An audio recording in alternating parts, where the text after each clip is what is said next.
biasanya kan kalau kita pertama kali rasanya gugup ya gini gimana ya, nanti nggak ngerti sama dosennya itu gimana boleh cerita? Iya sih, rasanya gugup sih, takut. Saya waktu kelas pertama kali itu saya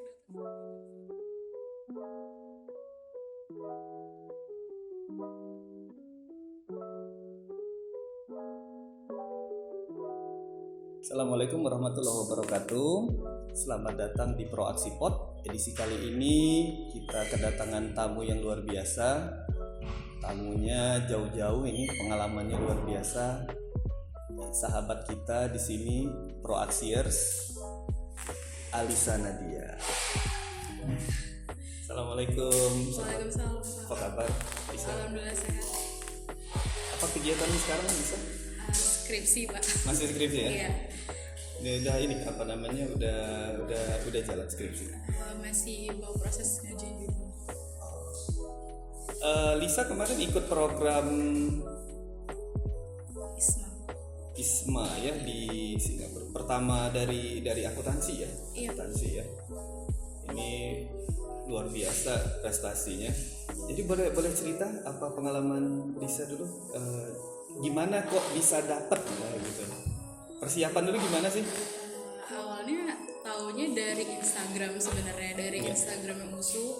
Waktu itu ada sosialisasi programnya, jadi saya ikut sosialisasi, terus tertarik untuk ikut. Jadi saya berusaha untuk memenuhi persyaratannya. Susah nggak? Awal kualifikasinya susah nggak? Sebenarnya dibandingin yang tahun ini saya rasa nggak terlalu susah sih yang sebelumnya. Jadi sebenarnya kalau ini eligible ya, maksudnya seluruh mahasiswa bisa ikut ya? Iya, dari mahasiswa semester. Itu seluruh Indonesia ya? Seluruh Indonesia bisa. Jadi ya, artinya ini kita bersaing dengan jutaan mahasiswa yang ada di Indonesia ya? Iya.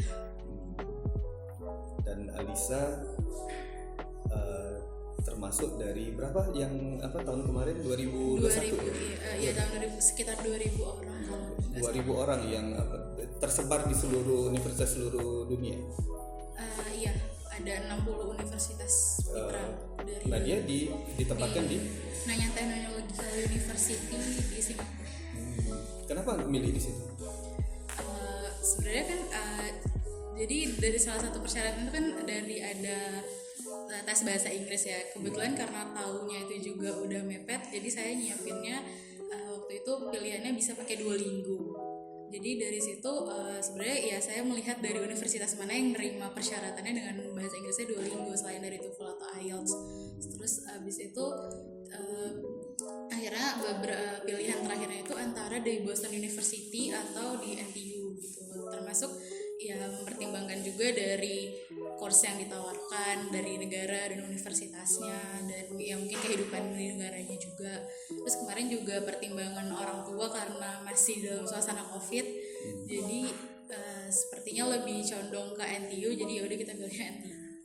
Iya, apalagi Alisa ini anak tunggal ya. Iya. Rasanya berat mau meninggalkan anak gadisnya keluar jauh-jauh ya. Setelah itu proses seleksinya itu berapa lama untuk maksudnya gini, setelah lulus dapat ditempatkan di NTU, persiapan kesannya berapa lama? Awalnya sebenarnya itu tujuannya kan kita berangkat di tahun 2021. Semester nya itu dimulai sekitar awal Agustus kalau saya nggak salah tahun itu. Tapi karena COVID dan Singapura masih menutup border, jadi kita ditunda jadi semester ini, dari tahun ini. Dan itu jadinya sebenarnya awalnya persiapannya hampir ya 6 bulan juga gitu untuk menunggu selama mau pergi ke Singapurnya. Agak ini juga ya, karena memang kita harus sesuai protokol ya. Iya.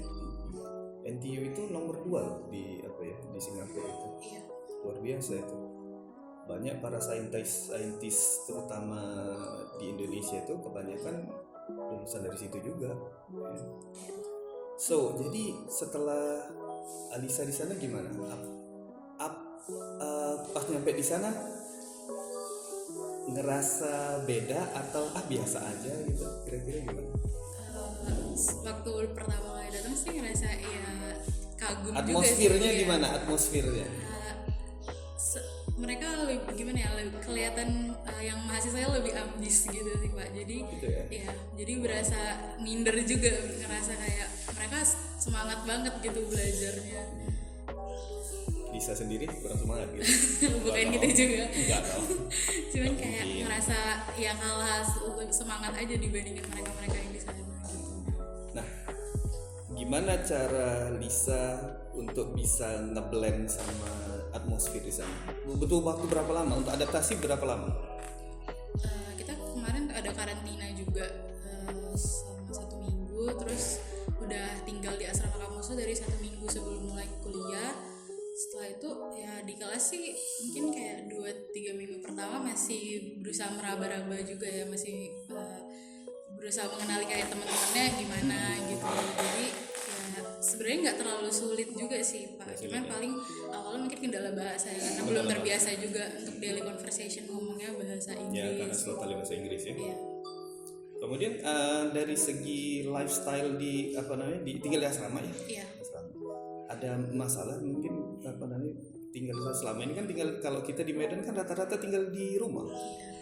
Gimana kira-kira? Nggak ada masalah sih, kebetulan kita dapat sekamar yang berdua sama teman yang dari ISMA juga, jadi nggak terlalu merasa sulit untuk beradaptasi. Oh, memang sudah di ini ya, sudah di Ya, di-assign dari kampus. Di-assign dari luar biasa ya.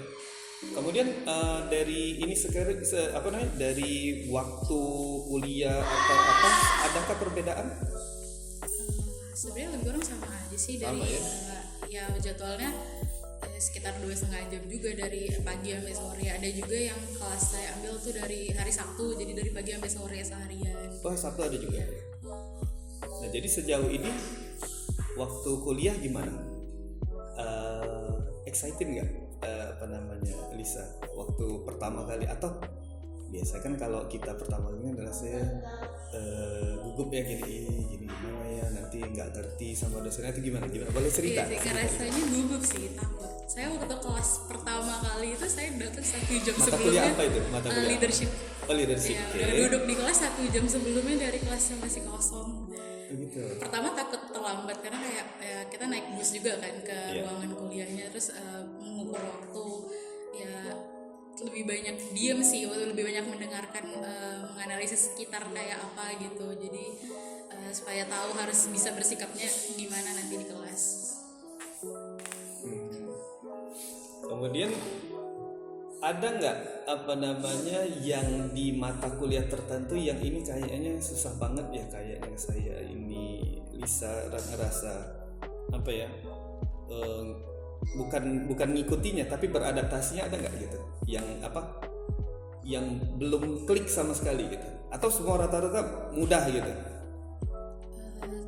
Bukannya mudah juga sih, tapi karena materi dari course yang saya ambil itu mungkin lebih general ya dibanding kayak kita kan akuntansi harus belajar dari dasar-dasarnya, ini kan kayak lebih general, jadi kita lebih gampang beradaptasi sih Pak, nggak terlalu sulit untuk yang butuh waktu lama untuk paham materinya.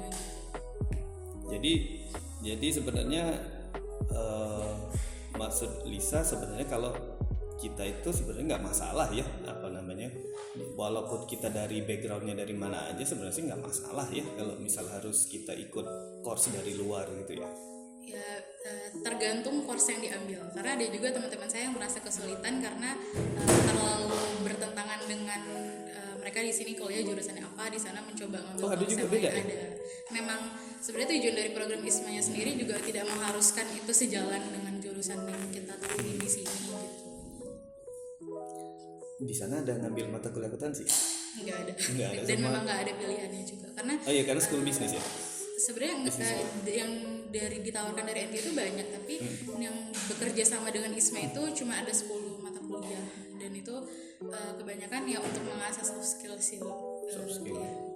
So sekarang udah mulai terasa soft skill. Mungkin ya pelan-pelan ya Pak. Apa yang sudah kira-kira Lisa dapatkan? Kayaknya beda nih sebelum ke NTU dan sesudah ke NTU gitu. Mungkin ngerasa jadi apa ya, pengembangan diri sih Pak pada akhirnya gitu, kayak Apa yang ngerasa kayaknya lebih apa ya? ini membuat inspirasi juga untuk para kawan-kawannya Lisa di sini yang mungkin nonton, bukan mungkin lagi harus nonton gitu ya. Mungkin pertama paling bahasa Inggris, jadi lebih percaya diri juga, karena kan selama ini ya belajar bahasa Inggris, tahu bahasa Inggris, tapi tidak terlalu dilatih ngobrolnya dan menulis secara akademis juga, jadi lebih tahu karena belajar di sana. Terus mungkin dari segi ini biasanya kan kalau kita tuh kuliah tuh ada semacam, biasanya dosen-dosen itu mengajarkan selain soft skill, hard skill, dia juga ada semacam kebijakan ya, atas kayak filosofi, dapat nggak kira-kira kita tuh harus gini loh sebenarnya dalam di era kita kuliah ini, sebenarnya nggak harus nggak harus, maksudnya jangan terlalu ngoyo, kita tuh fokusnya harus pokoknya ilmu gitu, tapi kita nggak tahu apa sesuatu di balik ilmunya itu. Ada nggak kira-kira dosen yang seandainya atau totali ilmu aja? Ada, sebenarnya enggak juga sih, karena mereka lebih gimana ya, mereka di sana juga lebih santai gitu ya dengan kita. Jadi kayak nggak terlalu sungkan gitu buat ngobrol dan diskusi. Killer nggak dosennya? Killer? Sebenarnya enggak sih. Enggak ya? Dari yang asik saya ya? alami ya. Asik ya dosennya. Ada dosen favorit? Ada sih. Ada ya. Kenapa suka sama beliau? Mungkin beliau sedang hadir nonton di ini acara kita ini, program kita. Mungkin boleh disebutkan namanya? Dokter apa? Atau Prof apa? Mr. Kenneth. Itu dosen entrepreneurship. Kenapa suka dengan beliau? Boleh say hello? Hai Mr. Kenneth. Mungkin saya ngerasanya karena kelasnya itu lebih intens gitu ya, di hari Sabtu dari pagi sampai sore, walaupun pertemuannya jumlahnya lebih sedikit, 5 pertemuan aja, tapi dan beliau kebetulan dari latar belakang yang sama juga, akuntansi, jadi ya. So ini amazing ya, bagaimana seorang akuntan ngajar entrepreneur. Apa yang Lisa dapatkan dari beliau? Coba dari sisi akuntan, entrepreneur dari sisi akuntan gimana? Ini menarik. Gimana ya, menurut saya itu kan entrepreneur itu kan kayak berdasar dari dalam diri kita sendiri gitu yang bisa diasah, dan entrepreneurnya ini sendiri kita juga harus, untuk menjadi seorang entrepreneur itu kita harus berani mengambil resiko yang besar gitu kan untuk membuat usaha itu. Dan Mr. Kenneth ini sendiri sebenarnya beliau udah menjalani banyak bisnis gitu ya dari awal, dan praktisi juga ya. Jadi mungkin melihat dari mungkin dari sisi keuangannya, sisi untuk melihat bisnis itu apakah layak atau tidak, itu lebih bisa lebih paham gitu ya Pak. Maksudnya bukan cuma sekedar ada ide dieksekusi gitu kan. Jadi melihat dari sisi lainnya yang lebih detail gitu. Tapi kan kadang-kadang orang melihat entrepreneur itu kan lebih relevan dengan manajemen ya, tapi kok akuntan itu unik ya?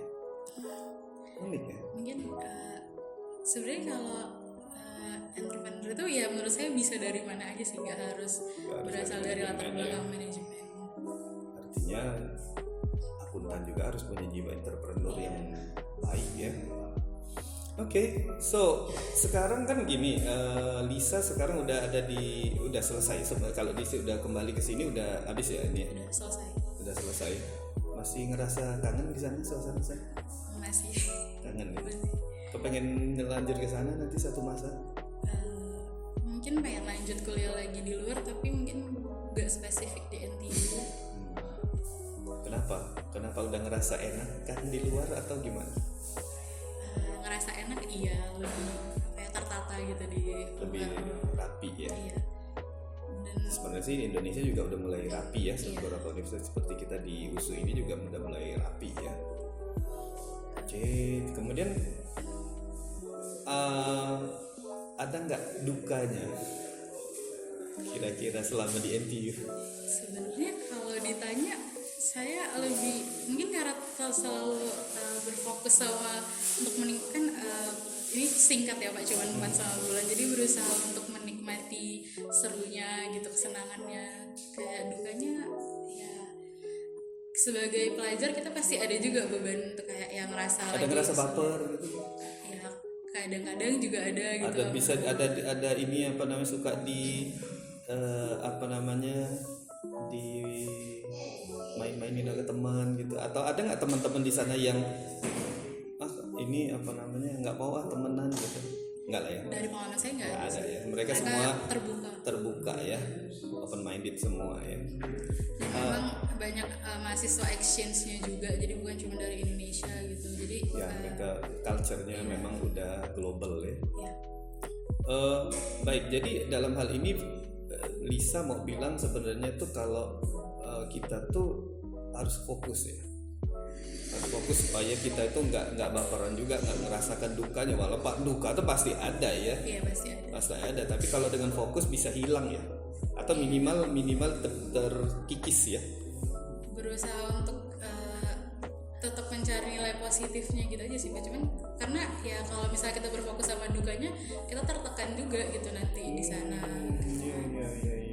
Kayak ngerasa ya mungkin sesekali ngerasa kayak ya kita punya temen di sana, ada teman-teman yang berangkat sama-sama dari Indonesia, tapi ya mungkin karena satu dan lain hal merasa nggak cocok atau gimana, jadi ngerasanya sendiri, aduh nggak punya siapa-siapa di sini. Tapi ya itu kan cuman masalah yang bisa difokuskan dengan yang lain gitu, yang lebih positif.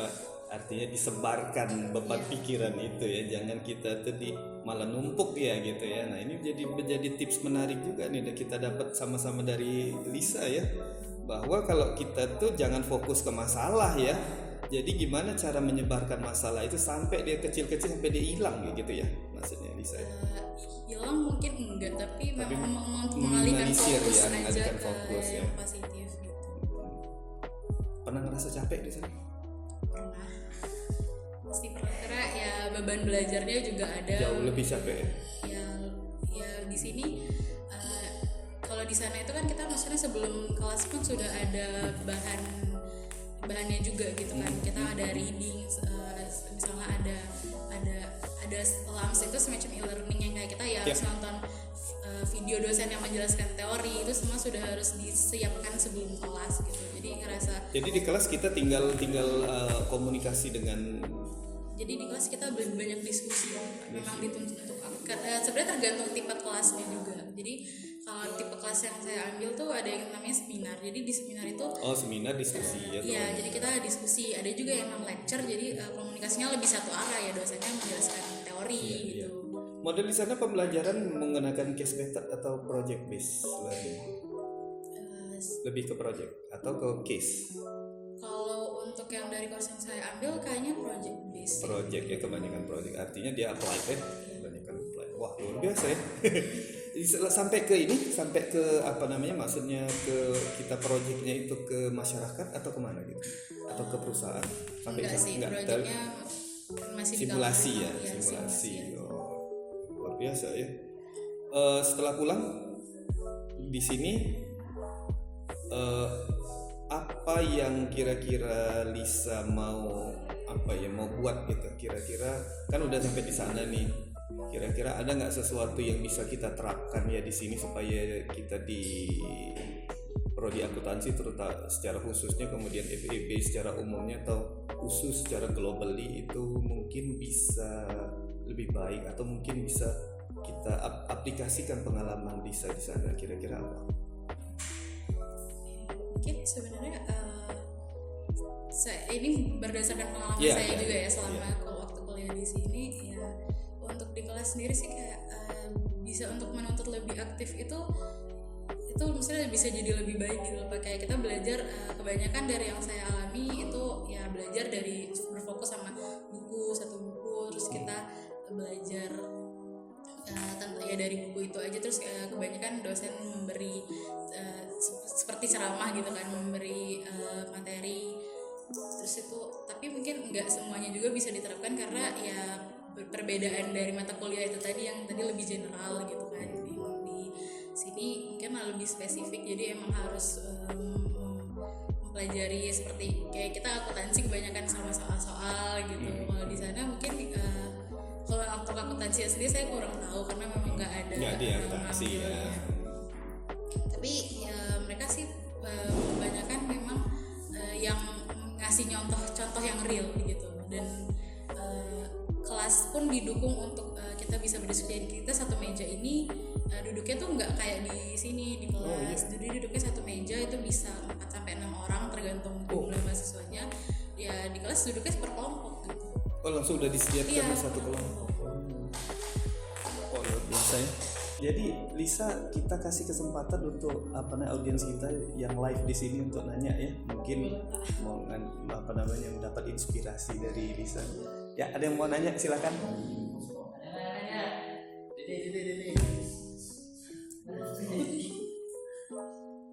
Nanya.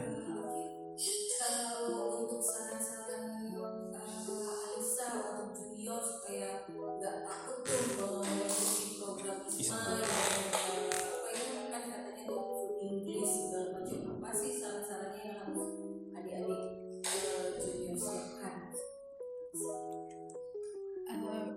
Ya pertama juga harus mempersiapkan kemampuan bahasa Inggrisnya ya pasti, karena di situ persyaratannya melihat dari seperti TOEFL, IELTS tadi juga. Dan sebenarnya kalau dibilang takut sih juga saya awalnya takut ya, jadi ya berani mengambil resiko aja gitu, siap untuk menghadapi apa yang akan dijalani gitu. Ini pede aja gitu ya. Tapi harus bahasa Inggris ya. Iya sih Pak, karena emang kelasnya full bahasa Inggris. Kalau kemampuan kita dari segi misalnya ini mata kuliah akuntansi misalnya, kan ada biasa mahasiswa itu seneng aku sukanya ini nih akuntansi keuangan gitu, yang kayak gitu perlu juga. Maksudnya gimana? Yang suka dengan konsentrasi tertentu gitu. Ya bisa aja sekarang mungkin kita juga butuh, kalau terlalu generalis gak semua orang juga bisa gitu ya. Kalau mungkin kita bisa punya keunggulan spesifik kayak misalnya di akuntansi keuangan, jadi bisa punya nilai yang bisa diterapkan di situ ya. Oh iya, bagus juga itu. Ya, ada lagi kira-kira yang mau nanya? Udah, itu aja dah. Iya. Lanjut ya. Untuk ini sendiri Lisa, kalau di akuntansi ini senangnya atau konsentrasinya di mana? Saya ambilnya di konsentrasi keuangan sama manajemen. Keuangan dan manajemen. Kenapa suka itu? Kenapa ya? Kemarin kayak tertariknya sih di antara pilihan yang ada ke situ. Oh iya. Tapi kan akuntansi keuangan ribet. Enggak? Saya kebetulan pertama kali suka akuntansi keuangan tuh karena ketemu manajemen keuangan dan kayak ternyata suka di situ. Enggak ya? Iya. Bukan karena dosen ya? Bukan karena Memang pelajar ini. Tapi dosennya juga baik-baik. Iya, baik. Iya. So untuk closing statement mungkin ada yang bisa sampaikan untuk proaksiers yang nonton program kita hari ini, mungkin ada yang bisa jadi inspirasi mereka, kira-kira apa? Silakan. Ya mungkin kayak kita banyak pengen ngelakuin sesuatu, contohnya ya tadi misalnya mau ikut ISMA tapi takut ya, harus berani untuk melawan rasa takutnya itu sih, kayak ya just go for it. Itu kayak dari saya juga belajar dari salah satu kelas itu untuk kita diminta untuk berinteraksi dengan teman-teman yang dari teman-teman internasional yang sama sekali kita nggak tahu, dan itu ya cara bisa untuk mulai berinteraksinya itu ya harus melawan rasa takutnya itu sendiri. Kalau takut ya nggak akan kemana-mana, nggak akan bisa berkembang gitu. Ada lagi?